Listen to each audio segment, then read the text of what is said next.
All right, y'all, welcome back to Horror Joy. This is another episode of Meet Your Maker, and we are joined today by Victoria Dalpe. Victoria Dalpe is the author of Seline Shade, Resurrectionist for Hire, which I'm very excited to talk about today. Also a talented artist in your studios where we're finding you.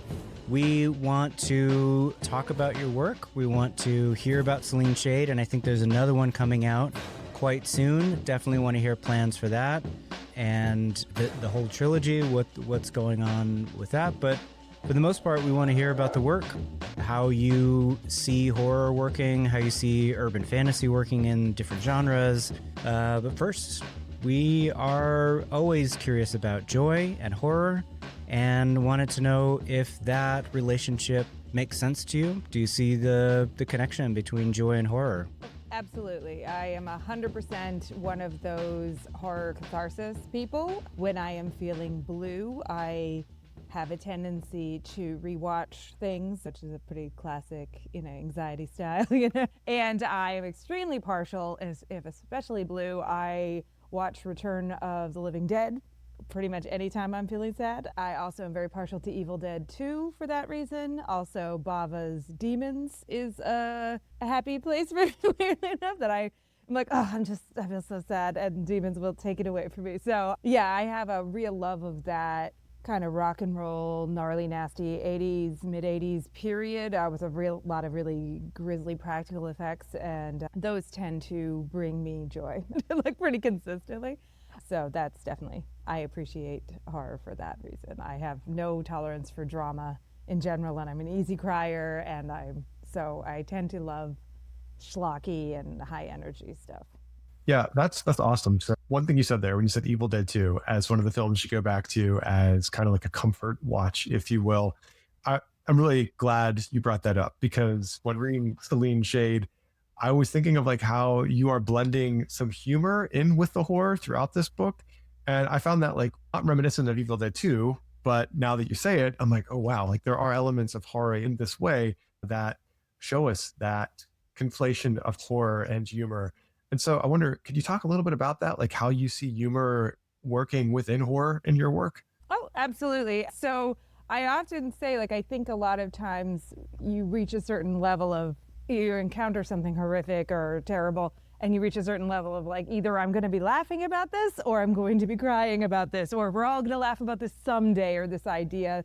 I think that horror and humor are very much on the same coin, the flip sides. And I think in part, both of those elements in storytelling are extremely empathetic, because it is much harder to scare somebody else in the same way it's much harder to make somebody laugh, because you need to understand your audience more than what you find funny or scary. You need to scare somebody. You need to find like a common language. And so I think that for me, I love horror comedy, or that idea of that pressure valve release. And like, it's such a standard thing in horror movie where like you get that build up, build up, build up. It's a jump scare. It's actually a cat or whatever. And then they go, ah, and then immediately something scary happens. And that play with that kind of haunted house or riding a roller coaster, playing with anticipation and tension release and misdirection, and I think even the audience member then as a participant that then like laughs because they did get scared by it. I think all of that, there's a real interactivity which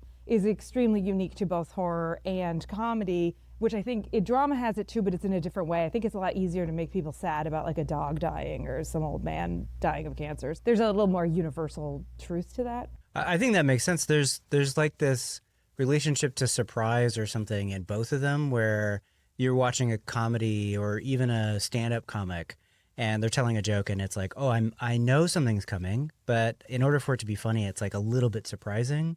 And with that scare, sometimes it's like, oh, I know something's coming, but it has to like catch me, even though I know I'm looking for it coming. So I like the relationship between comedy and horror right there. So I don't know if you're up for it, but if you could you give us so Seline Shade is this very cool kind of urban fantasy. If somebody hasn't heard the book, how would you relate it, one, to horror genre, but two, like could you give us like a general idea about what I guess what you're doing with the book in a general sense. Yeah, so my first novel was a straight Gothic horror, kind of a love letter to Dorian Gray and Carmilla and a lot of the early Gothics. And then this book and a lot of my short fiction kind of is in like horror, but all over the place. And so one of the things I really like is playing around within the subgenres of horror. I also read a ton of urban fantasy and like dark contemporary fantasy. And I love everything is pretty much normal except for this one thing. Like it's either like a monster or there's magic or some element that's different than our world, but everything else is the same. Probably is my favorite of the fantasy genres. I'm not a big high fantasy person, and I'm also not a big sci-fi. I think once I get too far out, it's so much more about the world than the character, like, which I can get down with, but it's not my favorite. So anyway, long story short, for ages, I've been wanting to come up with my own urban fantasy, dark fantasy series, and trying to come up with like my own world and my own magic system was something I'd always wanted to do. And I also like to read a lot of crime fiction, especially like older kind of noir crime fiction. And I just wanted to do like, again, like a weird love letter to a lot of genres to see if I could mush them into one cohesive book that also went a little more cosmic and weird. Like, so I was like, how weird can I go with this? If I set it with like some of the like cliched standards, like a vampire cop and like all those things, like if I have all that, how weird can I push these boundaries and it still feel grounded? So that was my challenge for myself. And I guess you guys can tell me if you feel like that was a success or not. But that was kind of, I was trying to kind of hit as many quadrants of genres that I like and smush them together was the goal. Yeah, I really appreciate that about the novel here. And I look forward to seeing where the trilogy goes with that too. Talking about noir and like true crime, interest in true crime. One of the things that Brian and I come up against time and again when we are talking about horror with normies, if you will, with people who are not horror fans, is that, oh, I don't like horror. Oh, like, it's gross. Or like, oh, this, that, or the other. But they love true crime. Like some of these same people love true crime. And so what we've been trying to perhaps do, I don't know how well we're doing it, but we are attempting, is to destigmatize this idea that horror makes you a weirdo or something, or that horror is like this genre that gets no respect, the Rodney Dangerfield of fiction. Oh, it's more so for a woman, I would say, because then they're like, what are you doing in this? Like, what? And I'm like, you guys are all listening to the grisliest, most fucked up, like crazy true crime stuff. It's like, no, women have always been consuming this media. Like, look, who are your, for most true crime stuff? It's overwhelmingly women. That whole ID channel, it's like women viewers. It's just, so this idea that women can't handle horror or aren't part of it is different. Yeah, I think horror really does get stigmatized, or like as long as it's a thriller, it's like okay for it to be mainstream. But if you look at like Silence of the Lambs is classified as a thriller, and it's like that dude is wearing people's skin. These are cannibals. Like it's just all in marketing, and yeah, there is a deep stigma, and that seeing it as both almost pornographic and then also popcorn. Like it's just like that. There isn't a lot of. It's just like filler, and I'm always very aggressively counter arguing that to people, whether they want to be in that conversation or not. I think that's totally fair. And there's something strange about that kind of claim about it being like pornographic and therefore rejected, right? But there's a lot of ways in which, and we've talked about just genre generally, and Seline Shade mixes all these genres in a really cool way. But something like a romantic comedy or a romance novel is requiring in some way that the audience is falling in love or feeling the feelings that the character is feeling. And so we're just kind of traveling in these different emotions, and horror tends to travel in fear and sometimes disgust, right? But it does the same kind of emotional work. And I think that it's unfortunate that one gets kind of accepted as like okay and the other one is rejected as not okay, or those who like it are just strange or dangerous in some way. And I think that's a big misunderstanding for sure. I really like the connection between the kind of mystery. Something about horror that always brings me in is this sense of mystery. And so the kind of the crime part of it, the mystery part of it, the thriller part of the book is something that definitely draws me in. But one question that I had, and always kind of maybe a bad move to ask about motivation or something like this, but I'm curious what you have to say about Seline Shade is a resurrectionist. So she is bringing back people from the dead, a zombie queen or something. There's a phrase that I've forgotten. Maybe you can fill that in for us. But she's bringing people back from the dead. And part of what this requires is that when people are dead, they still exist in some plane and are able to be brought back. And so curious if your ideas about life and death get played out here, or if this is really just a kind of idea that you're toying with in terms of how life and death work. When we get ghosts and demons and all that kind of stuff in horror, and we're always kind of playing with this boundary between life and death. So just curious if you have thoughts about like that transition, what's going on, especially as Seline Shade is a resurrectionist for hire, as it were. Well, one thing I wanted to do, and I knew early days, so I'm not a big zombie fan. It's just not my favorite monster. In the same way, I'm not a big survival horror fan, and I put those kind of in the same story because zombies could essentially be a plague. It could also be a lot of other things. It's like you get a ragtag group together, and they're kind of being forced, into odd situations to survive. And the one thing I always find to be a little bit weird in zombie fiction is this idea that you will become part of the other army eventually, because you will eventually die in some way, even if you manage to hide from them long enough and not get infected or however they're being made. If you die, which you will at some point, you will then join this other rank. And I was trying to find a way into zombies that it was like a story that I hadn't heard before, but also that would keep my entertainment, because my husband and I talk a lot about this, how we like to approach ideas for stories based on things you don't like or things that you find to be very cliche in stories. So I was like, actively trying to like walk up to those cliches, keep the ones I like, and then pivot away from the ones I don't. She didn't entirely answer your question. The answer to the question would be, just wanted to like set that up about like zombies. So I was trying to think of a way that zombies would feel a little different.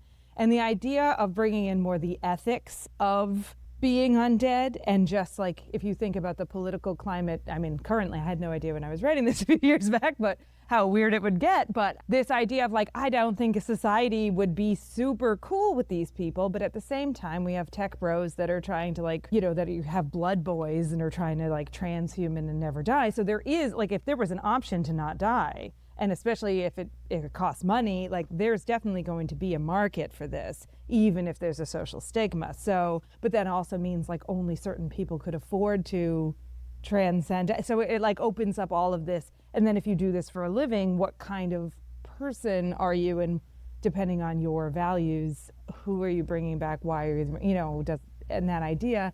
And so I think I liked that idea of examining more of the ethics of, and it wouldn't even so much be about heaven or if there was something beyond death, because even she doesn't know, and she often feels guilty of like, ugh, hope I'm not messing with nature.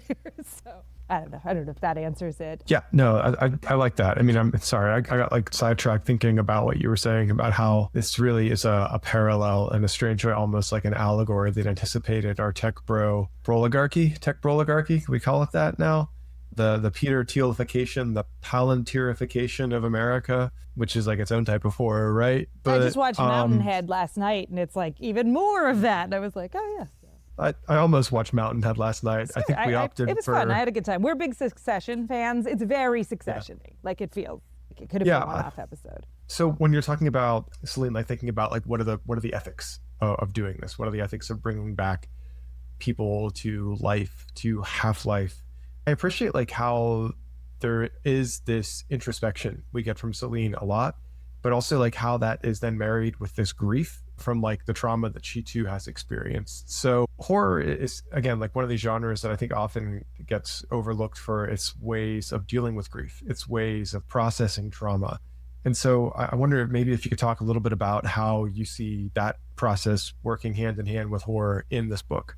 Yeah, so I wanted to create a character, that she's so outside the world and she's so kind of, again, shunned in society, but people need things from her in the same way, even think of like a funeral director or people who deal in death how uncomfortable we are with them in other spaces, and how valuable they suddenly become in certain, when we're dying. And this idea of being someone who's almost like obscene just in space. But as soon as like their dad is dying, which is why I kind of opened the book with a potential client, and she's like a religious person, but her father is dying. And so suddenly like all of your belief systems, go to the wayside. It's why it's important to have DNRs a lot of times, because as soon as a family member you're dying, like people are like, just do anything. And like, there's a lot of like what that means. The consequences of that are also quite horrible, but I could see a lot of people very quickly writing out checks to keep like an elderly parent alive, even if what you get is like a weird shambling zombie dad that you have to take care of, and like how horrible that would be, but like in the moment. And so I think, she is so outside of society, but all she does is deal with people in their most spaces, but she, isn't really part of that. And then because the half-lives that she creates, she actually can control a lot more than she feels comfortable with. And so for them to have a life outside, it's very important for her to keep a distance with them too, because she doesn't want them to feel like she has some weird power over them. So I think she just is so alone. And then her best friend being someone who then dies and decides not to come back, and losing her parents young, like that she's been very affected by death, even though she can essentially reverse death. So I liked that idea of someone who really exists outside, and because of that is hard to relate to, like a little bit. Like she does have a hard time communicating with other people, and is just a little, doesn't really get along with the dead or the undead in that way. So I mean, that makes sense. It seems as though there's an idea here kind of that you can buy your way out of grief, and that just seems to fail, right? You can't actually just buy yourself out of grief if you keep your parent alive or whatever. And I mean, what you said makes so much sense. And in part, this is non-horror, I think, right? But The Pit was a wildly successful television show recently. I really liked that one. Yeah, I ripped through that one. And one of the kind of storylines, right, is that like there's some adult children that really want to keep their father alive, and this kind of tension of what's at stake for the children versus what's at stake for the father. And so, yeah, those first few pages, that first chapter or so, my first thought was, oh, this feels so much like bioethics. Like I should be teaching this story when I teach bioethics, because it's just like what is good for the patient versus what is good for what we want could be very different. And so you navigate this, I think, in a really interesting way. One of my best friends was a hospice nurse and a gerontologist, and she's moved into a different department. But we used to talk a lot about just the kind of the day-to-day ethics of working in hospice and dealing with the families and the intervention stuff, and how little of it is actually about the care and quality of life of the patient. And, she would often say, and everyone's like, but that's my father in there. And she's like, yeah, do you see? Look around. Everyone's father's dying in here. Like, that's literally every room here. It's your biggest moment in your life, but it's literally just like, it is one of those, similar to childbirth, we often talk about like the most remarkable experiences. Like for you, it's like your world has completely changed, but it's something that it's like will literally happen to everyone else on this planet. Like, so there's that strangeness. Yeah, and I feel like a lot of monster or supernatural media, everyone gets like really cool with monster, like very quickly, or they're like, oh, well, that's just how it is now, or they're like, oh, well, it's just evil, and they just kind of cover it that way. And I really wanted to get into the grayer, stickier parts of monsters and like the contract work aspects of life and laws and like how you would exist in space and the messiness of that. Yeah, absolutely. So, Brian, if you don't mind, if we go like to more general question, like if we could just talk a little bit about what brought you into horror. So I think like this one of the things we want to do with this creator series is not only talk about the really awesome work that y'all are doing, but also like just how you found a home in horror as a genre. So I wonder if you could just talk a little bit to us about that. Maybe if there are folks out there who are looking to get their own start in horror as creators, like any advice you would give to people, anything to that in that end. Well, I have a really classic like New England Gothic horror kind of upbringing, like where I grew up in New Hampshire and on a farm, and my parents were big horror people. My grandmother was a huge horror person. She loved medical horror, Robin Cook, like Dr. Giggles. She was also really into sorority slumber slasher type movies and stuff. So I watched a lot of that with her. And she was a character. But yeah, and my dad is like kind of a classic Stephen King type, and my mom was like a classic kind of Victorian Gothic horror person. And also like Egyptology, like all that she was very into. And so I was kind of always consuming that. Also had a hearty Catholic upbringing. 2 of my great aunts were nuns and an uncle was a priest. I used to like be babysat in a convent hall and like I was hang out with all the nuns as they like played poker and drank in the nighttime. And so, yeah, I think I have always been interested since I was even able to read. I remember watching Clan of the, what is it? It's the Cave Bear, Clan of the Cave Bear. Somebody gets sucked into like quicksandy crevasse and it was like burned into my Clan of the Cave Bear. But I remember that I think I was like 3 or something when I saw that it had burned into my mind. So I accidentally watched Phantasm when I was 5. That also burned into my mind. So yeah, I think just animals dying on farms. There's just so much life cycling that happens. And yeah, so I think I was always just very around it and just kind of the horror and the fascination and just, even going to old video stores and the like horror sections were always so enticing, and I like memorized every VHS tape. So I think all of that really foundational for me. Like that is a horror map. Like that is you got grandma pushing sorority slashers, and you got the farm life, animals dying, and you got the nuns. I mean, Grandma and the Nuns. That's a band I would listen to personally. Yeah. And we slaughtered on premises. It's pretty close. But yeah, so you just saw a lot of life cycles. It's hard life, and big mom pigs just roll over on their babies sometimes because they don't even know they're there. It's just like it's just everything's very hard, brutal, but there's also a lot of beauty in the world too. And I think, I don't know, I've been very drawn to dark things always, but I always then look for the balance of the other side. I think it's that horror comedy thing because, things are often very terrible, but they're also pretty funny, and like there are also other things going on. So I think even when I've tried to write very serious fiction, I often, when reading aloud, especially for, just doing readings, the amount of laughs I get, and it's like, okay, even when I'm trying to be serious, like I'm getting laughs. So I have to like make peace with the fact that I can't be as dark and stormy night as I when I'm trying. Like it leaks out and I get laughs even when I'm not trying to. So. Yeah, I don't know. That sounds like a good thing to me. Just to quickly go back to the horror of Seline Shade, talking through your Succession as a fan, but also just our contemporary time. There's something really horrifying about, one, the commodification of death, but also just the continuation of boomer power. Mm-hmm. Like if there was the ability to resurrect people like this father at the very beginning, and thinking about all the people who are in power, they're just like, it's too much. You got to go. And of course, we have a president that not only seeking a third term, but if you were seeking a second life, please know that is horrifying. So I think there's something horrific about that aspect of the book that's probably buried deep. But yeah, what I am curious, right? So following up on just kind of your map into horror, where you see horror now, like what are you drawn to? And really the question is there stuff out there right now that is generating joy? So you talked about your inroads into horror and this kind of 80s rock and roll stuff. Is there anything more contemporary that you are seeing out there right now that is generating joy for you? Yeah, so I'm very excited for the 3rd season of Interview with Vampire. I was a huge fan. So, I mean, shocking 0% of you guys. I am a diehard Anne Rice fan. I came up on her. That's also weirdly one of my dad's favorites, and it's a diehard fan. And I found the show to be a really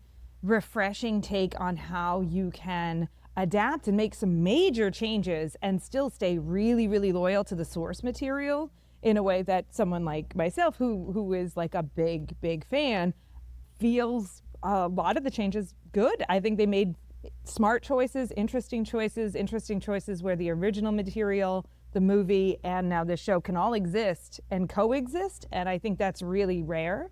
And I think Sam Reed is like a perfect Lestat, and I'm very excited for his glam rock, kind of Ziggy Stardust vampire rock star will be a blast. So I'm just, that I'm very excited about. And again, I can feel how much they love the material and how careful they've been with it. And I don't know, I like respect that and like the current kind of Hollywood where anyone's just churning any kind of IP with a recognizable name into like just getting it out as fast as possible. I don't know, it feels careful in a way I appreciate. So that's something I'm very excited about. I'm going to go see Bring Her Back tonight. So that one, it looks to be a huge bummer, but I'm excited to see Sally Hawkins, who normally is a more comedic and drama actress, playing like dark and crazy, and I'm excited for that. I left Paddington to go there. I know, it's like the same character, but with a very different foster mother era like elements.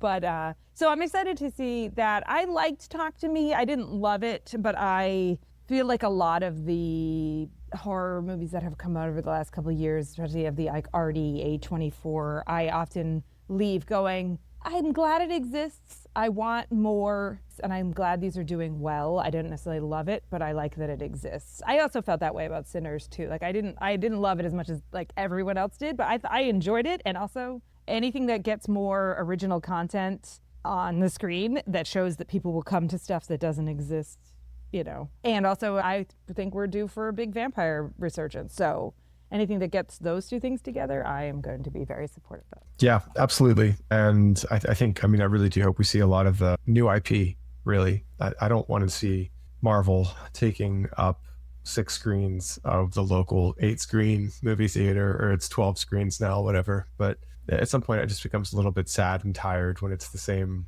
Marvel plot line over and over and over again. And I know, yes, any listeners who are fans of Marvel, I know we do have some horror type plots and sub themes of Marvel, but they're not nearly as good as some of the original IP that we could get out on screens, get large and small, really. There's lots of stuff coming to Netflix, lots of stuff coming to other streaming services too. Yeah, but the thing is, they're not even doing that well anymore. I think that's the reality, is that they are trying to, they're digging in deeper into these catalogs, so they're not pulling out as well known of characters and groups. And part of the issue too is everyone, I think, has having a fatigue, and these cost so much money, and it shows like a deep fear of spending money on an unknown. And it's like we're really feeling the like, oh yes, this is a business, and you are trying to recoup your investment, and so they're afraid a lot of times, which is why I always delight when weird stuff that comes out of nowhere, and often comes out of horror because it doesn't usually cost as much to make,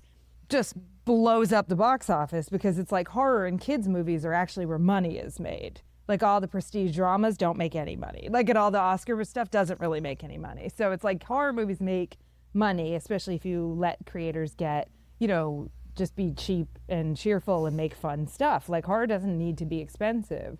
And so that I love when some new thing keeps rolling out and they're like, well, this one also made more money. I guess people want to see this. And it's like, yes, let them make weird shit. Just like, let's see what it sticks. I guess just like a quick follow-up to that, because I like what you're saying there. Is there something about authenticity with horror? Like the idea that it is this small budget, the idea that it is a labor of love. Often we don't have nearly as much CGI being used in horror films. We still see some of that, again, like back to Evil Dead 2. We have some of the actual prosthetics being used. We have costuming and makeup done in ways that you could CGI, but if you don't have a huge budget, it's not going to be good CGI. It's going to be like Scorpion King CGI. Mm-hmm. So also, I wonder the if there's looks fake. Yeah, real blood. Right. It does. The problem, it's cheaper to use CGI blood, sort of. It costs a ton in post, but like, because you spray blood, you have to then reset everything up if you have to do another take, like repaint. It is a lot, or you get like one chance to do it. But it feels different because it also gives the actor something to act against. If you were sprayed with blood, and I say this as someone who has been sprayed with blood in movies, like it's cold and sticky, and it's uncomfortable, and if it starts to dry, they spray you with more like to keep it fresh looking. You're very aware that you're covered in blood.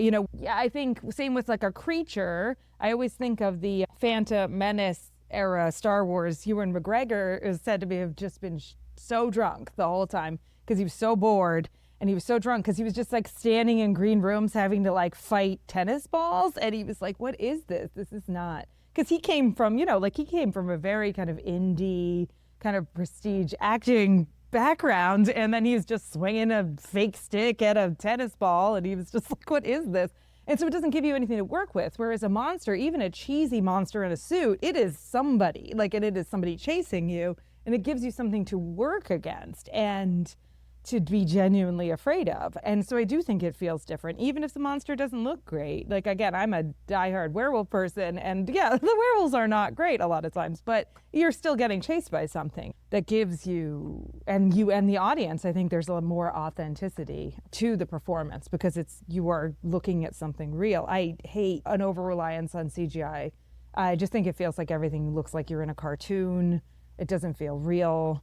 And I would prefer, again, a much cheaper budget and less polish, but with people like interacting in real spaces. I just think it just feels, and the lighting feels realer. Everything just feels realer. So and I think most diehard horror people are practical effects people. I'm sure we can find some who prefer. And I think digital to smooth, sure, but I want real blood most of the time.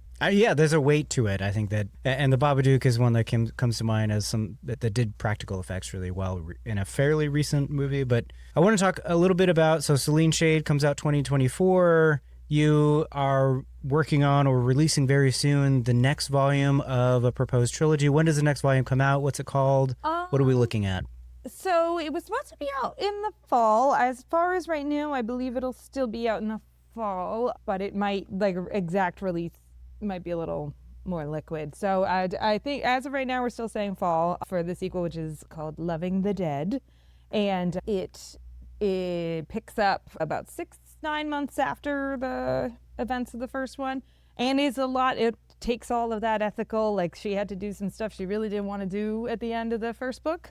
And I kind of liked the idea of not really winning, as I guess a light spoiler, or sort of winning, but the repercussions will be such. So it'll be a lot of her having to deal with what she did and how that has now changed the world, and specifically the half-lives in it and their identity and their relationship to society and everything is a big part of the second one. And the other big part is another group is pursuing personhood laws in the second book. So there's religious terrorist organization causing trouble because they don't want these people to have rights. And again, I think I'm psychic because a lot of the stuff I'm writing feels a little closer to the news than when I was writing it. But yeah, well, looking forward to that. That sounds amazing. Folks, if you have not heard of or not picked up a copy of Seline Shade, you should do it now in anticipation of the next volume, Loving the Dead. That sounds incredible. If you like mixing genres, comedy and horror, cop stuff and horror, detective stuff, vampires, other supernaturals, occults. I mean, it's all there. This is the book for you, and you should really pick it up. And like you said, there's a trilogy, right? So there's a planned third book too. So the world is expanding, which is very exciting. Jeff, final thoughts before we let Victoria go? No, Victoria, just thank you very much for the conversation today. So much to talk about with Seline Shade, and I really appreciated some of your thoughts on horror more broadly and, how it fits in our current cultural moment, but also how it just functions as, we're biased, but one of the best genres out there. So thank you for taking the time. Thank you so much for having me. This was really fun. I'm super glad that we're out here talking about horror and joy, and it's like a peanut butter and jelly situation. Incredibly comforting. That's right. Well, thank you so much, Victoria. Hopefully we can have you back on once the next volume drops, and we'll talk more horror, more joy, and everything in between. So thank you. Awesome. All right. Thank you guys very much. This has been an episode of Horror Joy, produced in conjunction with Axis Mundi Media. Thanks for joining us. We want to hear from you. You can find us at Horror Joy Pod on Instagram or at Horror Joy Pod on YouTube. You can also email us at horrorjoypod@gmail.com, all one word. And you can, of course, find us wherever you get your podcasts. Give us a like, subscribe, leave a review. Until next time, remember, seek joy, even in horror.